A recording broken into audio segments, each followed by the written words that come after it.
In a relationship, addiction can feel like cheating because your substance becomes your secret lover. You swear loyalty to your partner, but every chance you get, you're crawling back into bed with your drug of choice. Let's talk about it. Substance doesn't just destroy the user, it destroys the relationship they're in as well. Every use, a boundary crossed, a promise broken, and a piece of trust burned to the ground. Addiction doesn't just rob the user of life, it also hijacks the relationship where now both are hostages. It's not just, you're drinking too much, or are you high again? It's lying about where the money went and hiding bottles and paraphernalia like you're trying to hide an affair, promising I'm done or this is the last time, while knowing you're thinking about the next one. It's guilt every morning and then justification every night.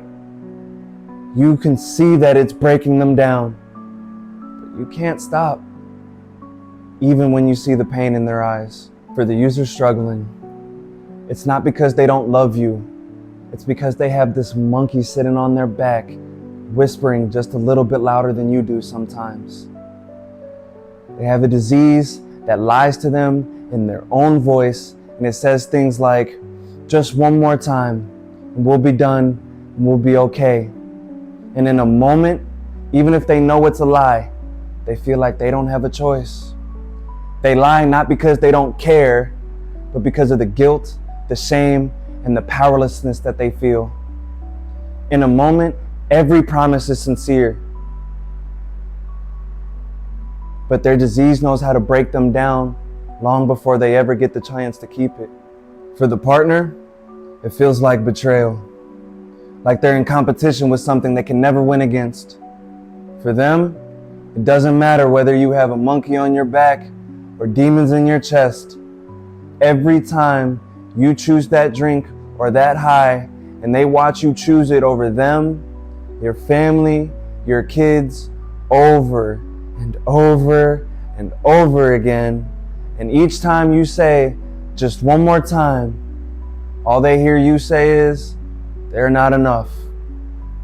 First the trust dies, then the intimacy, then the relationship itself.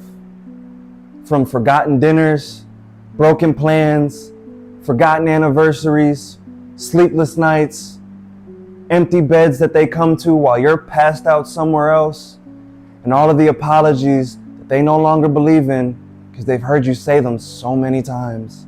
They say addiction is a family disease for a reason, because it affects both the user and everybody close to them. They can't trust you, and you can't stop. And now every relationship that you've built begins to rot and deteriorate. Now the relationship itself is sick with codependency, fights, distance, cycles of relapse and forgiveness and enabling. And now you both live in a hell, just in different ways. One chained to a substance they don't know how to stay away from, and the other chained to the hope that they'll get back the person they fell in love with. Now sometimes there is a way back from this.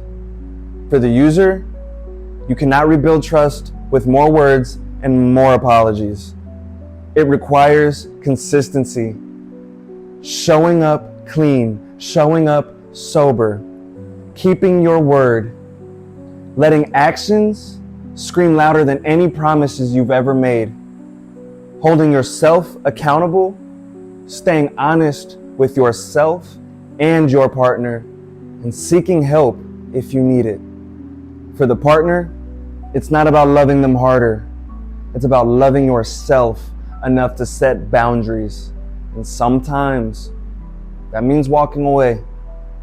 You cannot love them by enabling them. Finding support groups like Al-Anon or FOA are great places for families or partners that have loved ones struggling with substance abuse. Educating yourself and deciding whether you want to stay and heal together or you want to protect yourself. Either way, it is not your job to fight their battle and recover for them. Now, I cannot stress this enough. Healing takes time, and trust has to be rebuilt brick by brick.